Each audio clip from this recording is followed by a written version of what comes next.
where we deny ourselves access to that truth.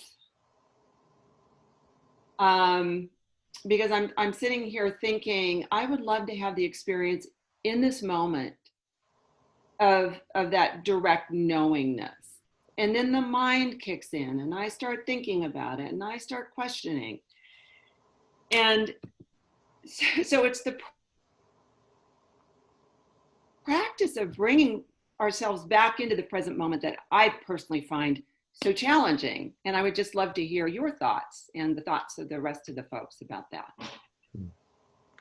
Well, what struck me based on what you just said was, you said like about wanting to have that direct knowing. So like right now, you and I are just present to each other. I don't really need to know anything about you. I just need to be present, and you need to be just present to me. And there's a connection. Yeah, there's an energetic transference for sure. There's an energetic connection, transference. And that, I think, is really what satisfies and what we're looking for. But it's kind of like when you're interested in someone maybe and you're thinking of dating them, or you are dating them and you're thinking about making the relationship more, taking it to another level. You then start to think, I need to know more about this person. And I think with the divine, it's almost like you can't go there with that. It's like you have to, I think, be satisfied with just the sense of connection.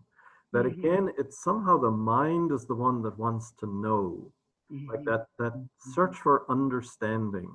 Yeah. Because I think that goes back to the ego's need for security and safety then. Yeah, it's like saying that the belief is that in order for this experience to be real, I must make it mean something. And making it mean something is a mind analytical process, not a heartfelt sense. Right. Yeah. Yeah. Because like the mind builds up a belief, well, this person did this, they said that, therefore I trust them. Or, oh, wait a sec, that person said this, but I saw them do that I don't trust them. Something is off there. So we're kind of, it's like we're going through this analysis of trust with God, in the present moment, and we're saying, I need more. You got to give me more. I'm not gonna trust you just on this nice feel good. You're here and I'm here, and we're feeling one. I think it just brings up all of our raises our hackles. Our nervous system finds that really unnerving, because it's not how we go about our life. When I did a personal session once with Matt Kahn, and of course, within seconds he had me nailed, and he says, okay, I want you to do a repeat after me. And he said something like, I am not needed for understanding. And I'm like, what? And I'm saying, I am not needed for understanding. I'm thinking inside, I'm going, what the hell is he talking about? Right. Of course I'm needed for understanding. What does he mean I'm not, my mind immediately just raised hell. And what he was trying to get at, and I forget, he walked me through several more things like that, and my brain was just unraveling. But I got there, and it was like, oh, so it's like what Leonard Jacobson was saying. Truth is, understanding is. It is whether I'm here or not. And it's like the divine is here, whether I believe that or whether I'm fighting that belief in the moment. Well, and I think distilling it down further, what came to my mind is this idea that somehow I've conflated having an extraordinary experience with the mystical or the sense of connection. And I think it's so much simpler than that. It's just, as you've described, it's the connection without any superfluous add-ons, extras, sacraments, rosaries, all that sort of stuff. It just is. And the capacity to trust in that, I think, for me, is kind of the key. Right. It's the understanding that the presence is always here, and the meaning that my mind is attempting to make out of it is just a story that is actually detracting from the immediate experience. Right. Yeah, and it's kind of like what I was saying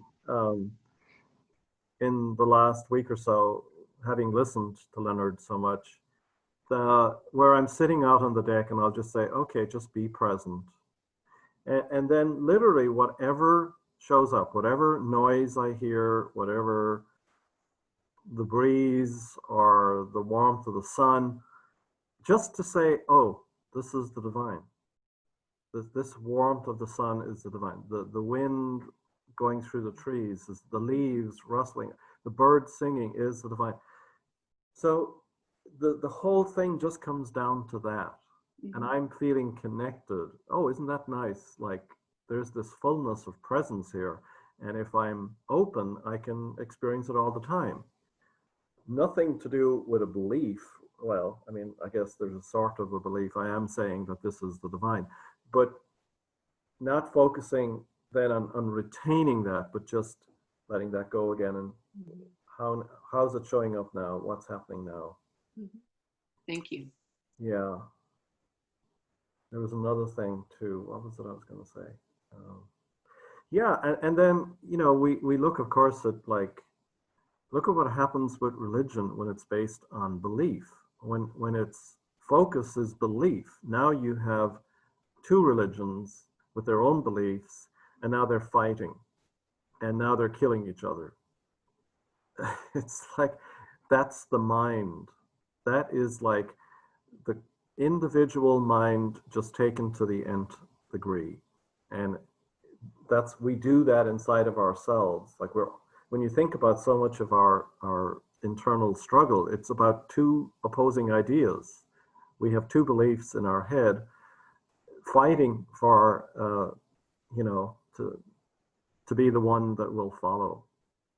And it just goes from there into the collective. Thank you, Wendy. Anybody else? Belief versus direct experience. Kathy Lee, just unmute yourself. Yes, I just wanted to say that beliefs can serve their purpose, but I don't think that the idea is to believe in God so much as to know God. And for me, it's pretty simple, because if I'm breathing in air, that oxygen is keeping me alive, and it's a divine gift.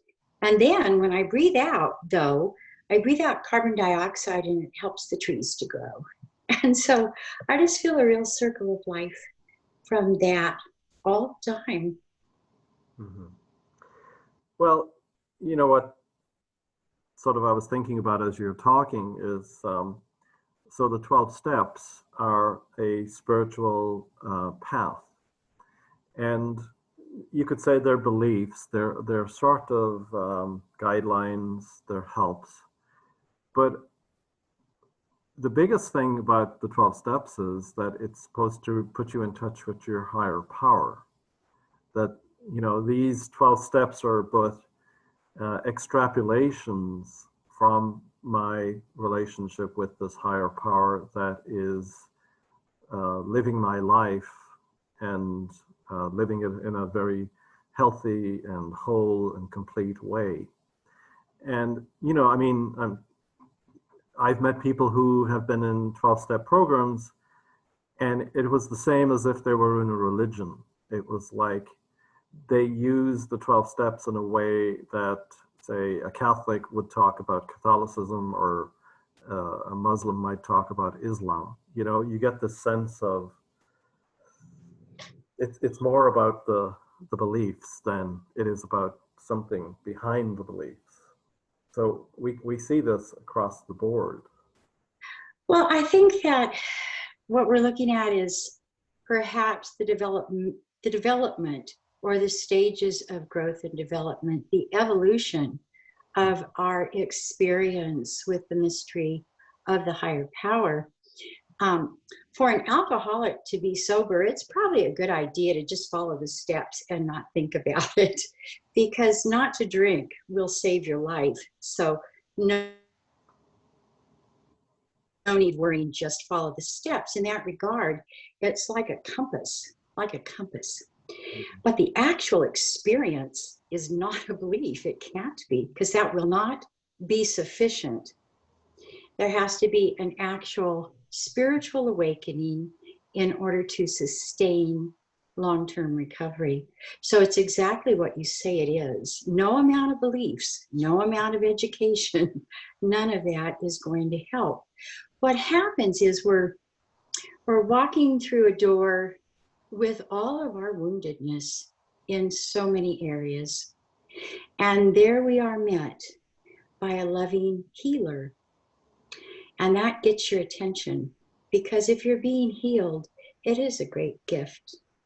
And it is given not to the person who is worthy, but to the person who is wounded. And it's pretty amazing, I think. Thank you. Yep. Anybody else?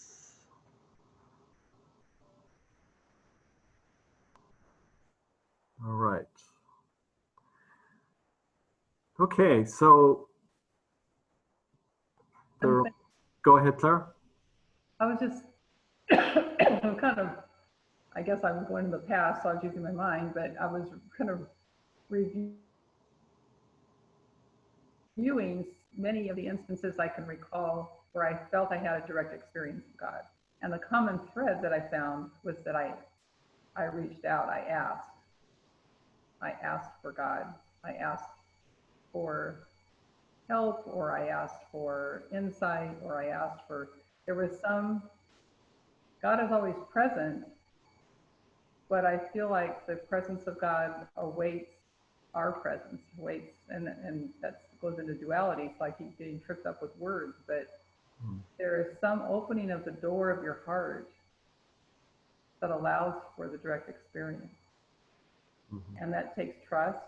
It takes expectancy, I guess, that God's presence is there. God's presence is responsive.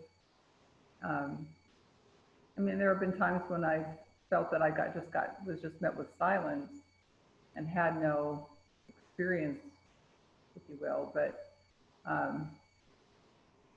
yeah, I was just wanted to mention that there was the common thread that I can remember of the things that I can remember where I felt like I had a direct experience. There was an initial opening of my heart, reaching out, asking for the presence to be made known to me.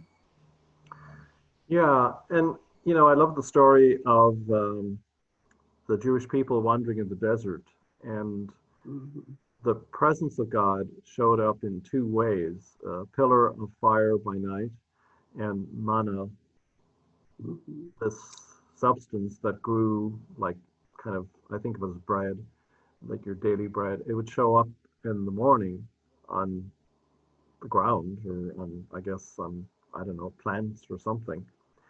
But the thing was, you could never save it up. It was only good for that day. And I think that's, again, an aspect of where we go to beliefs, like we have the experience today and we think, oh, now I'm set. All I have to do is keep this for tomorrow, and then it will keep going. And it's like, no, it doesn't work that way. Like you just said, the next day you've got to open your heart again, and you've got to have an expectancy again, and you've got to have an openness again, or you're not in the moment. You're not having that connection. You're remembering yesterday's connection, And then what I love about when Jesus then talks about the Lord's Prayer, how to pray, well, give us this day our daily bread. It has to be in the moment. You can't rely on yesterday's manna. Yeah. All right. Okie dokie. Let's see what he gets up to next.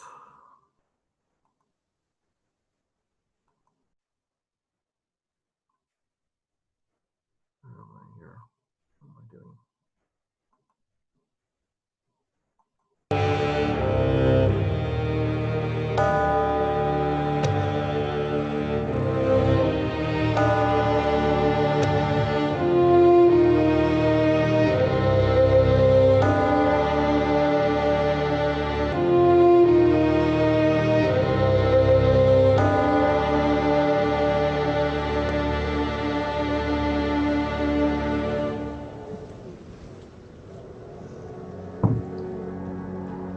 The more present you are, the more the present moment will reveal its hidden treasures.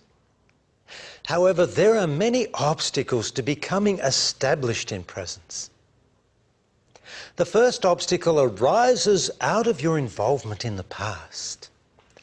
I spoke of this 2,000 years ago, but my words were so obscure that I don't think anyone really understood them.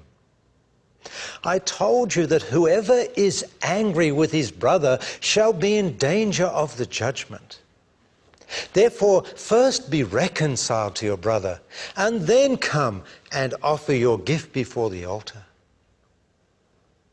Now, what is the judgment? It is not a judgment from God, for God is without judgment. The judgment is the movement from truth into illusion. It is the movement from oneness into separation. It is the movement from presence into the world of the mind. It is a fall in consciousness. You bring the judgment upon yourself whenever you judge yourself or another. You bring the judgment upon yourself whenever you have unresolved feelings from the past repressed within you. You bring the judgment upon yourself whenever you lose yourself in others, and there are so many ways to lose yourself in others. You bring the judgment upon yourself whenever you are too involved in your own past. You will have to master the art of completing and releasing the past. For a past that is not reconciled will continually pull you out of presence and oneness with God. And what is the gift that you bring to the altar? It is the gift of your own presence, which is the only gift you can bring to God. I also told you to love your enemies. Bless those who curse you, do good to those who hate you, and pray for those who despitefully use you or persecute you. But I did not mean that you should repress feelings like hurt, anger, or hatred. Everything I said about love was based upon you becoming present. For it is only when you are present that you are love. You cannot love your enemies unless you are present. To attempt to do so is a lie. Because of my teaching about love, there has been a tendency to present yourself as loving and deny and repress feelings like hurt, anger, and hatred. My words about love have created a kind of dishonesty. If you are not present, you cannot practice the truth of one who is present. This is where religions have gone astray.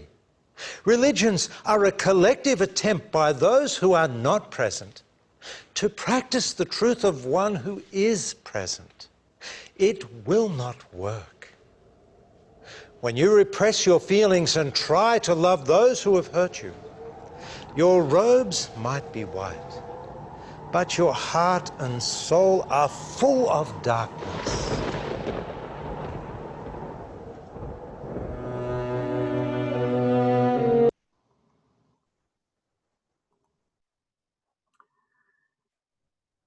Well, that's pretty condemnatory, isn't it? So let's see. So again, of course, he's talking about the need to be established in presence, and that one of the biggest blocks to that is the past, as we've just been talking about. And then along with that, another block is judgment. And again, of course, once we're judging, we're lost in the mind, and then we're not able to be present in the moment. If we're judging ourselves, we're not able to be present to our true self, or if we're judging someone else, then we're not able to be present to their true self. But either way, it's kind of like we're lost. And so then it's always a matter of we're either in truth or we're in illusion. We're either in oneness or we're in separation from ourself, others, or God. And that the only gift, and this like is it's so simple. The only gift we can give is our presence. And obviously, the only gift that God wants is our presence. It's kind of like when Wendy and I were talking earlier, you know, she was full on my screen and I was looking at her, and it was like I was just being present from my eyes to her eyes. And I was thinking that that's the thing that God desires most of all from us. You know, like maybe when you were young as a child, if you had a grandparent that you were close to or loved you, you know, you go to grandma's house and, you know, it didn't matter what was going on, or it wasn't like it was Disneyland, but you went there because you knew that grandma would look at you with such love and affection, and that there was then this connection, and that's all that mattered. You know, you were present for her and she was present for you. And I've talked about that often when I preach, that that's sort of what God is. It's just this loving being that wants to love you and wants to share that love and reciprocate the love. And we've gotten so far away from that. And then of course he's also saying that the thing that has us not present is our feelings, because we're judging them. And unfortunately, again, religion kind of turned everything upside down, because, you know, you mustn't be bad, you mustn't be angry, you mustn't have hard feelings, unforgiveness. And so we've all become dishonest about, you know, what we were really feeling like as children or as teenagers and as we've grown up. And so we've gotten ourselves to a point where we just haven't been honest about our feelings. Therefore, we haven't been present to ourselves. And so now we're in this loop. And until we can be present to our feelings and unravel that, like Ho'oponopono, which is, you know, what it's all about. And when I look at what Matt Kahn writes about and teaches about, so much of it is about unraveling the feelings aspect of our experience. And that's where we're all kind of caught up, and we're just not present. We're not present. We don't even know that we're carrying anger or hurt or anxiety. And that religion then, in a sense, has become a whole system for us not to be present and not to be honest. And again, how sad that is, that it's 180 degrees from where we really want to be.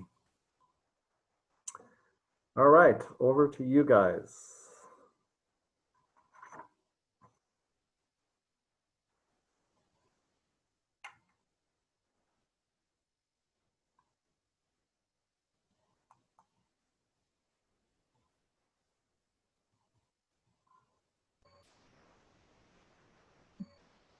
Well, blabbermouth Claire. Oh, good.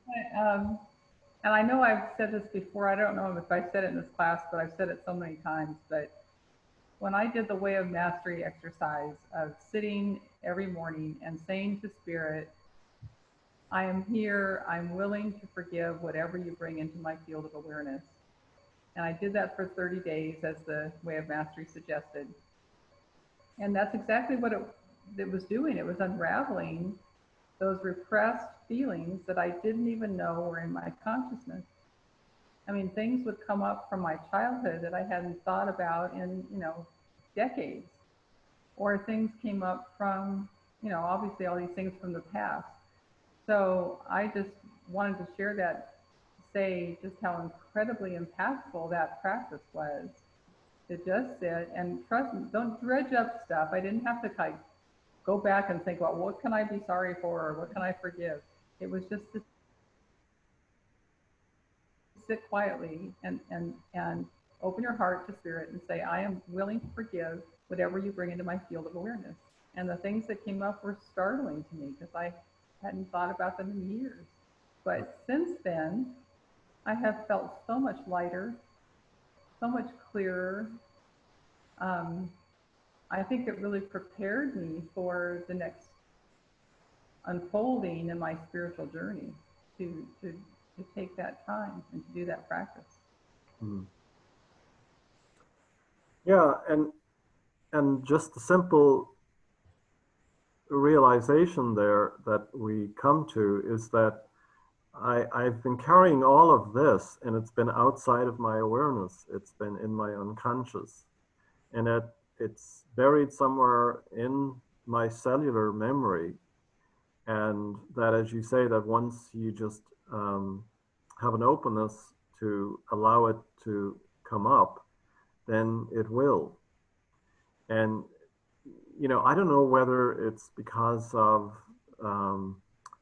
COVID-19. I've noticed myself that I'm having they're tiny little things, but they're little flashbacks, like fleeting, where I'll just think of some incident, not even a major incident, but the feeling that was in that experience comes up. And I've noticed this now for a couple of weeks. And I think there's something about the intensity of the times that we're living in that it's pushing a lot of stuff up to the surface for us. And that this process is going on as part of this bigger process of what COVID-19 is supposed to do, because at some level our nervous systems are on high alert.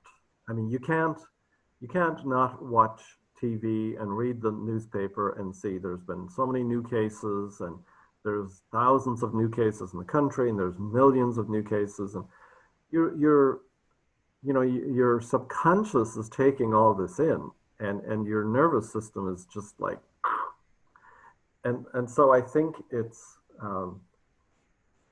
just shaking all of that up for us. And maybe the reason for that is to get us to clear the subconscious and to be in touch with a lot of the stuff that we're not really aware of. I don't know if anybody else is having that experience. Yeah.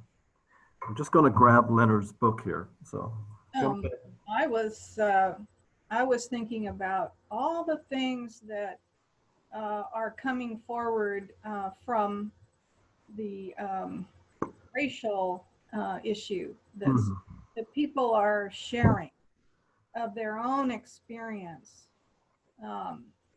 mostly minorities, but some white people too, that have allowed us to experience some of those feelings that we have no idea about. And I think it's, at least for me, my eyes have been opened, even though I feel like I've gone through a long progression of dropping judgment over many years, but it's opened my eyes to those feelings that people have experienced. That's just expanded myself. And I think that it's true for many people. They're having these awakenings, small awakenings, each time they hear what that has been and how it's meant for others. I don't know how that fits in. I think it does because it's breaking down some of those places that we hadn't gone to, that we haven't been. And now we're getting the opportunity to see it, to look at it, to feel it also. Right. Really good, you know? Yeah. Like what strikes me from what you're saying is these articles or these posts on Facebook. There was one that was like recounting the last 450 years and then laying out in this big long expose, like a lot of things that you just don't think about because it's not your experience. You know, I'm white. I didn't go through slavery and all of this stuff. And then another one that had 18 points, things kind of that white people say. And then this woman basically deconstructed each one of those 18 points. And some of the things that she said were just like, they were so obvious, but I didn't know it, or I'd never thought it. And it was just like poking holes in, you know, either white privilege or just the common way that we hear things and we respond to them. And then she was just like blowing holes through all of it, and it was making me come to a much bigger understanding of things. Yeah, So it's blowing the holes in the beliefs. yeah, Even though you didn't really even know it, that you had it, right. that you had a belief, Yeah. you know?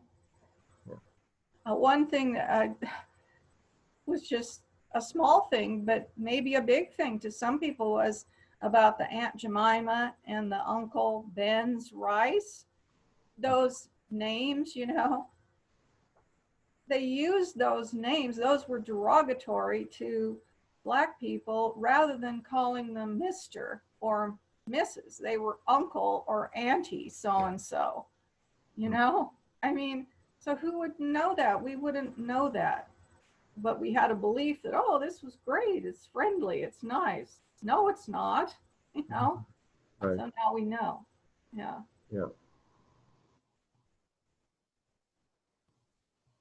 Yeah. Anyone else? Anything else that you've got to share on this particular piece? Oh, I know. I went to get the book because I wanted to. So this, let me see here. Get my, yeah. I don't know if you're seeing it backwards, maybe. Anyway, it's called Journey into Now, Leonard Jacobson. And I've modified this and I've been using it during our Sunday service for the last several Sundays. But anyway, he has a section in here. He calls it Emptying the Reservoirs, and it's of repressed emotion. So he's really big on that. If you want to be able to be in the present and be present to the divine, that you have to get all of the filters out of the way. And part of the filters are our feelings, the ones that we have no idea. They're blocking our availability. And so he has this prayer: Beloved God, all I ask is to deepen into presence, love, truth, and oneness. If there are any emotions repressed within me that act as an obstacle to my deepening into presence, truth, love, and oneness, please orchestrate my life in a way that will trigger these emotions, so that they will surface into consciousness and responsible expression for healing, completion, and release. And, you know, that's the heart of Ho'oponopono, that I'm carrying around all of these feelings inside of me. I have no idea I'm not aware of them, or if I am, I don't understand why they're there, etc. And so I have an encounter with you where you just go crazy on me and you're all angry and in my face. And the whole purpose of this encounter is that the divine is prodding this other person to be the way they are, to push my buttons so that I become aware of the feelings in response, like now I'm angry. And it's like, that person didn't make me angry. I've been carrying around this anger, and this person is just merely the opportunity, a catalyst for me to get in touch with that anger that is within me. And so now that I'm in touch with, and it's like a flame burning inside of me, I can feel it, to do the process then of saying, I'm sorry, I'm sorry that I needed you to show up so that I could get in touch with this feeling that I haven't even been aware of, that I'm carrying around. Please forgive me. So you're taking responsibility. You're not blaming the other person. Well, they were so, if you knew how rude they were and how angry they were, of course you'd be angry too. No, it's like, I'm taking responsibility for the fact that this is my anger, and I'm the one that's asked to clean it. I love you. I love the other person for being the divine opportunity to help me to heal, to get in touch with something. I love myself. In my innocence, I didn't know that I was upset and carrying this about something in the past. Who knows? And thank you. To be able to actually say to someone, I'm really grateful that you were in my life and that you caused me to be triggered so that I could end up healing myself. Anyway, it's a great process. Anybody, anything in response to that? And by the way, Claire does have a Ho'oponopono class this coming Friday morning at 10:30. Okay, hope to see you there. What you were saying about, if it wasn't inside you, you wouldn't be triggered. I really am coming to understand that in a deeper way, that sometimes things can happen and I'm just sort of surprised and it doesn't trigger anything in me. And other times something will happen and I just get really fired up and triggered. So what's the difference? Well, I think the difference is whatever is getting triggered is already in me, and that's what causes the energy to flare up. I remember when I was teaching and I would have an appointment with a student, and I learned that some students would come in and they would be very angry about their grade. They wanted to demand that I explain every single part of my comments on their paper or whatever it was. And I remember learning that the calmer I became, the more it diffused the situation.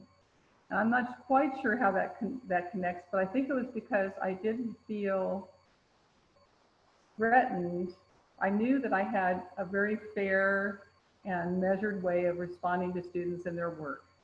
And I can't say I loved all of my students because there were some that were pains in the butt, but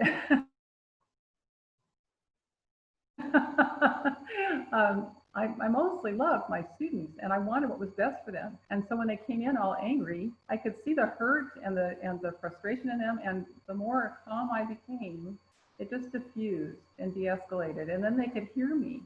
But when they were wrapped up in their emotion, they couldn't even hear the comments that I had that were constructive, trying to help them improve. So anyway, I'm not quite sure if that really fit, but it was just what while you were talking, it brought that back to my mind, that if it's in me, it'll trigger me. If it's not in me, I have a completely different neutral response. Right. Yeah, I mean, where I sort of learned this lesson was, people, people, they could talk about Afghanistan and, whatever was going on in Afghanistan or in some other part of the world. But if someone started talking about the north of Ireland, I would be like enraged at some ignorant comment that someone made that was so anti-Irish and told me that they didn't understand, they had no clue what they were talking about. So it was like so obvious. Well, oh, I'm invested in this one. Afghanistan, I don't know really what's going on there, or I don't have the same interest. But I have I have all of this feeling about the injustice of the British in the north of Ireland and blah blah blah. So yeah. Wendy. It's interesting. I've been sitting here feeling this anger that I've had at my husband, who I made up this whole story about how he abandoned me on a mountain bike trail. And I mean, I ended up finding my way back by myself. I was all fine. It was all good. And he was mortified. He was just so, upset that this had happened. And I just thought to myself, okay, well, I don't want to feel angry anymore. So I'm just going to let this go. And what I've been experiencing is this, oh no, it's like every time this lesson comes up where an old wound hasn't really been healed, it's like the universe tosses something at you to say, are we really good with this? Are we Afghanistan or are we Northern Ireland, right? Where are we with this? And thank you for reminding me about the Ho'oponopono exercise, because that's exactly what I'm going to use here. But it's what I'm also feeling is this frustration, like, thought I dealt with this again. Really? Why is this coming up again? And I think it's because of exactly what we're talking about. It's that, are we present in the moment to the feelings, or are we doing the mind game of just saying, I'm just going to compartmentalize that and it will go away by itself? And I know myself, it's not going away. It's persisting because it's showing up in the interactions that I'm having with my husband, where it's, everything is seemingly fine, but there's this edge. I can feel that edge in my voice that I'm just sort of, because it's that compartmentalized part of me saying, we haven't dealt with this yet. We haven't dealt with this yet. We haven't dealt with this yet. We need to talk about this. So thank you all. It's very helpful. Yeah. So what's your husband's name? Steve. Steve. Yeah. So, so the process would be something like, Steve, please forgive me that I thought that this was about you. Right. Please forgive me for projecting my anger onto you. I'm sorry. Please. I'm sorry that I thought this was about you. Yeah. Please forgive me. I love you. I love you, that you're in my life, that you're being used by the divine.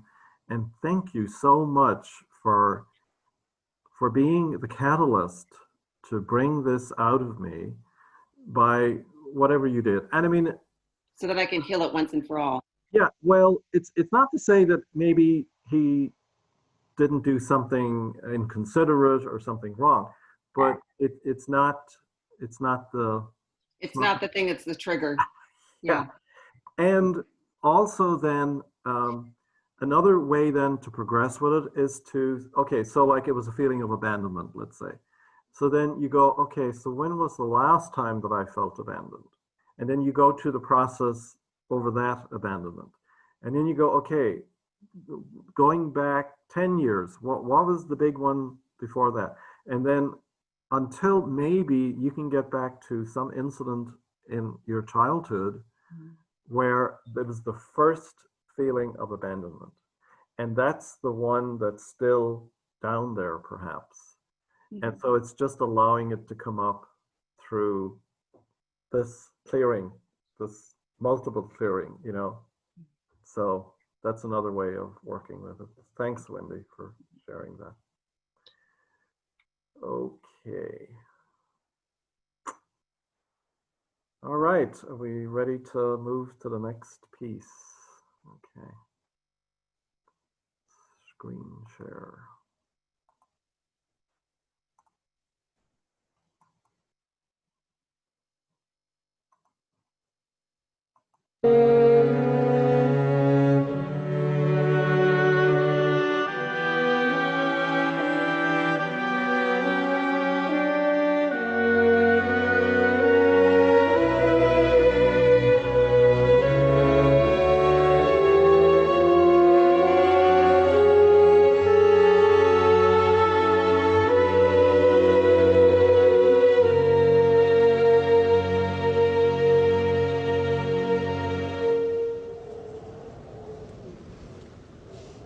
When you pray, do not pray in a way that separates you from God. To be present is the highest form of prayer. It is like standing before God and whispering, I am here now. Do with me as you will. I told you how to pray. Do not be a hypocrite, praying in a way that others might see you. Enter into your closet and pray in secret. That means go within and pray.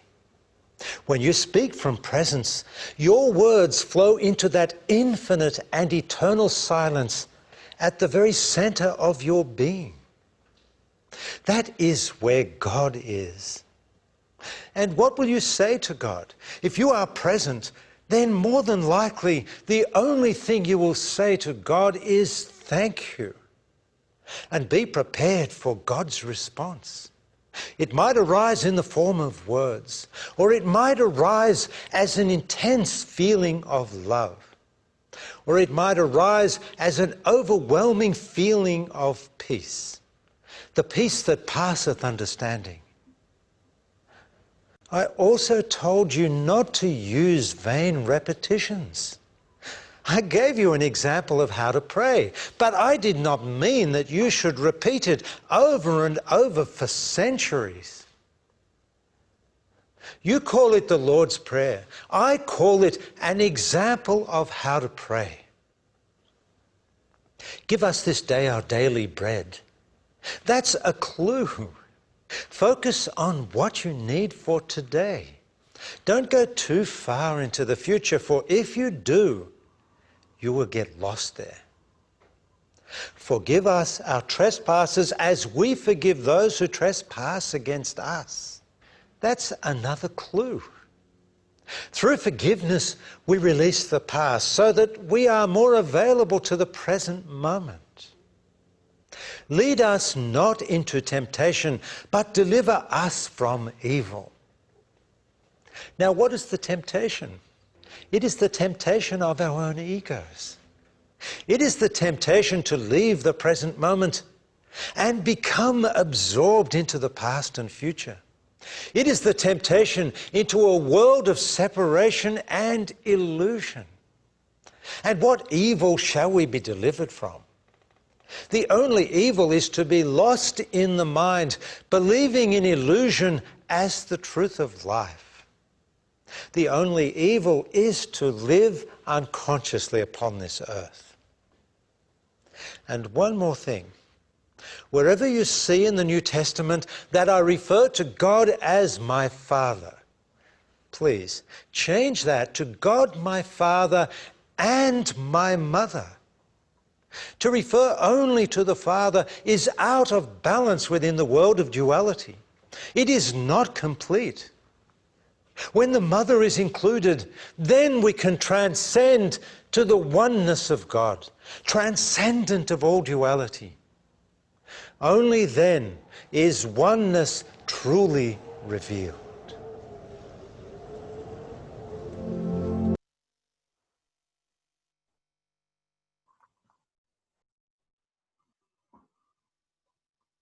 Okay, so he's kind of repeated a lot of the same themes there for us. This time focusing on prayer, what it means to pray. And this, you know, I was talking earlier about, you know, being present, just being present to the divine and the divine being present to you. And that's really what he's on about here. This is the definition of prayer, is to enjoy the presence of another being. And then, I mean, again, it would be like with your spouse or your children, you don't have the same conversation with them every time. You don't have a structured conversation like the Lord's Prayer. You know, we're going to go through this formula to have the conversation, or with your spouse, or with your grandmother or grandfather when you go to visit them. It would be weird to sort of think, well, I've got to say this and then I've got to say that. Instead, it's extemporaneous, it's in the moment. And that's where the life of the conversation comes from, and it's where the life of the relationship comes from. We're being authentic in this now moment, and that's what prayer is meant to be. So, as he says, you know, it's like, well, what do you want to say? What's coming up now in this moment? And you just go with that, and then you listen, and then whatever, you know, whatever response is there, whatever experience is there, you respond to that. But it's not this rote formula that we can see again that that's again going back to this whole thing of either you're in touch with a direct experience or you're working off of your beliefs. And suddenly the Our Father becomes a whole system of belief. Our Father, who art in heaven. Okay, God is up there somewhere, you know. Hallowed be thy name. Oh, I'd better make sure to praise you, because if I don't praise you, God knows you're probably going to strike me with a lightning bolt, you know. Hallowed be thy name. Thy kingdom come, you know, okay. Thy will be done. So, okay, so there's another belief that, boy, I must get this right. It better not be my belief, my will, better be your will, on earth as it is in heaven. Give us this day our daily bread, okay? And forgive us our trespasses. We forgive those who trespass against us. And lead us not into temptation, but deliver us from evil. So, you know, there's a whole load of beliefs that are buried in that. And we can get caught up in that, and then the conversation isn't authentic anymore. It's not in the moment. It's through this filter of a formula, just as so much of religion can be, and rituals and sacraments and all of that. And the highest form of prayer is simply to be present. I think that's so beautiful. And that when you're really present to the source of life and the gift that life is, your response is probably going to be one of gratitude. Thank you. And again, that makes so much sense when we're authentically connected. And that the only evil is to be lost in the illusion, to be unconscious. And, you know, I mean, we would say that right now about so much of what we're seeing, that the evil in society or in our government or wherever you want to look is unconsciousness. How we would say, like, how can people believe this? How can they think this? How can they go back to these old ideas? Like, they're just so unconscious and they're not even aware, you know? So, some very good points there. Yeah. All right. The difference, as he was saying at the beginning, the difference between being alive or being dead, you know? Mm-hmm. Yeah. Consciousness is dead, you know, it's not, or like just the example of repeating the same prayer over and over. I can remember as a child, you know, standing there reading the thing off of the bulletin, and it was just like, it didn't mean anything because it was just something you did, but it had no life in it. Yeah. Yeah, and even in unity, you know, we can take the five principles and we can say that, you know, there's only one power and one presence, active as the universe and as my life, God the good, you know, omnipotent. And it can just become words, or it's a belief that I'm trying to you know, shape myself into. It's like this mold that I don't really believe this or I don't understand it, but I'm going to force myself into this belief by just repeating it often enough, and maybe something, you know, will stick. Yeah. Thanks, Patricia.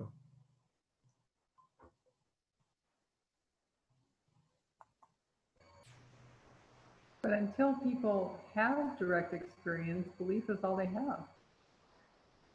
That's true. I mean, so I think that that's maybe where so much of church has gone wrong. It's been putting people in a very passive setting where they're sitting in the pews, passively receiving what's being said by the pastor, and not really providing those not really providing a setting or a environment where direct experience is the norm, where it's the expectation. But then you get into like the charismatic churches where, you know, if you don't fall down and start speaking in tongues, well, then you don't have the right spirit, so I better fall down and speak in tongues, you know, so you have that trap as well. Mm-hmm. But really encouraging people to find ways to directly experience is so important, and that's utterly lacking in most churches. It's kind of a catch-22. What you want is for people to have their own direct experience and to rely on their own direct experience, so that every day they're looking to this presence that is within them for guidance, for, you know, conversation, for authenticity, so that then Source expresses in, as, and through you. And at the same time, and I mean, I experience this quandrum all the time. It's like, but on the other hand, I have to be up there at the pulpit saying this, because if I don't say it, people aren't going to look for it. And then at the same time, they're listening to me telling them that this is what they should do, you know. So, you know, you're trying to direct people to direct experience.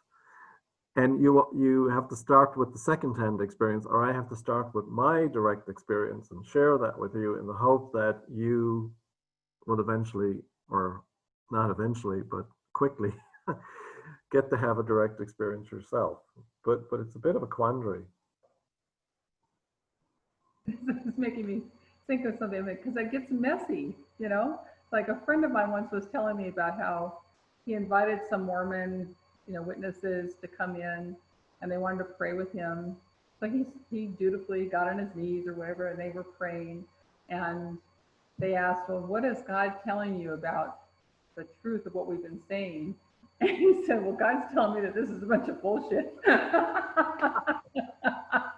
So, I mean, you know, you have, I don't know if he just made that up in his mind, or if that was, you know, spirit. I don't know, but it gets messy because we get different experiences, and we don't always have a good way to find them, how they mesh. And maybe we don't have to find out how they mesh, but and so that's why I think religion moves to creeds and dogmas, that they're trying to homogenize and give people a clear course, but then it discourages the individual exploration. Yeah, I mean, it goes back to like Jesus, and I mean, the way that he's been presented by Leonard is that, you know, Jesus is trying to direct people. He's trying to have them have this direct experience of God. And for many of them, it's kind of like they're looking at him as the one who has the direct experience of God. And this isn't something that I can have. And therefore, like, you know, he's standing there pointing, like, you know, and now everybody is is looking at his finger, where is he pointing? You know, it's like, it's the same problem. It's how do you share your experience to where it's like a catalyst for other people to find their own experience, rather than for them believing in what you're saying and what you're saying, that I had this experience. And yet you have to start somewhere. It's like, you know, I know that when I share my great mystical experience, that there's some power in that, and that people feel it or sense it, or, you know, but then the question then is, how do they have their own experience? Wendy, you want to jump in? Yeah, just real quick. I mean, I had a spiritual teacher named Hal that I just loved. And he used to say all the time, don't believe me, check it out for yourself. Yeah. Yeah. Don't believe me. Here is what I've learned about this experience. Don't believe me. Mm-hmm. So he always asked the people who were participating in his courses to journal about their own experiences and to bring it back to self. And,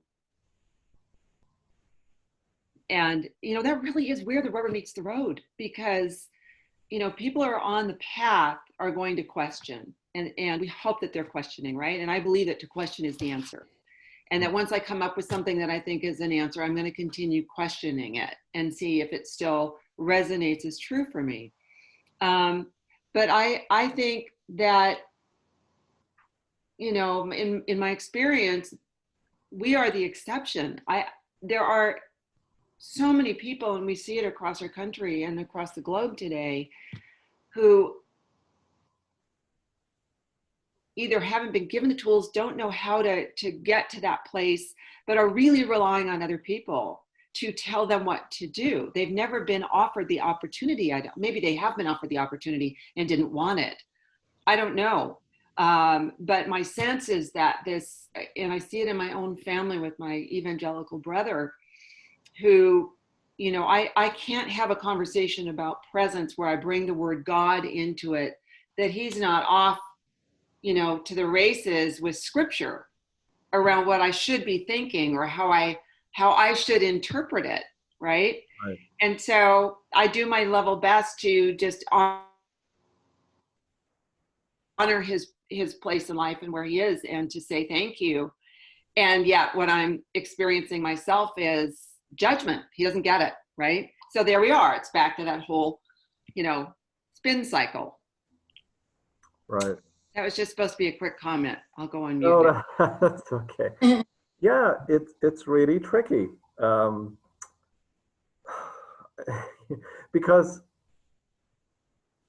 like really the bottom line issue there is, how can I remain present with someone who's really not present to themselves? They're in their head spouting all this stuff, beliefs or, you know, mental stuff. It's impossible to be, well, it's impossible to have the experience of the reciprocity of presence when one person is just, you know, it's like they're on drugs. Well, and Leonard was just saying, one who's not present cannot practice truth of one who is present. So. Right. Kathy Lee. So I think that's a real good reason to spend time with a real grounded spiritual community, so that if you're present, you might come across people who are also present that day. I think that the world can be a very busy place, and it can be very distracting, so that the goal might be money, property, prestige, the next addiction, who knows what, more entertainment, more fun, more knowledge, more something. So. Spoken like a true 7, may I add. I am a 7, of course, and I know that more is better. However, until I am able to be content and to be consistently content, and to be quiet within myself, it's going to be very difficult for me to have the communion with the higher power that my heart so longs for. And, you know, the 12 steps are not at all a set of beliefs. They're actually spiritual principles that, are, if they are applied and practiced, lead to a spiritual awakening. And what's so beautiful to me is that each person is given permission to seek and find the God of their own understanding. So that maybe a 1 might not look at God the way a 7 does. I'm not sure, but probably not, because we're having different experiences in life. We are not all in the very same boat, even though we're all in the same pandemic and the same storm right now, you know. So I think being able to offer permission to allow God to be who God is and revealed to each person as God reveals him and herself to each person is the essence of the spiritual journey. Knowing that we are part of God, all of us. We are created by God, all of us. We are all connected, and that spiritual journey is available to each and every one of us every single second. And I just want to add that the beginning of the journey for me is to show up without a drink, a drug, a puff of marijuana, none of that. I have to be able to have the courage to show up as myself one day at a time. And then the journey begins. So for me, I was kind of slow to come to the journey, but so thankful that my life is rich in meaning because of it. And also that I have found you and that I have found unity. I am grateful. So are we. Thank you, Kathy Lee. And on that note, brings us to the end of our class for today. Thank you all once again for your sharings. And we have one section left next week, and there is then a not a meditation, but it's a video that by Leonard that I'd like to show. So we will have one more class next week. Thank you all. Love you. Bye.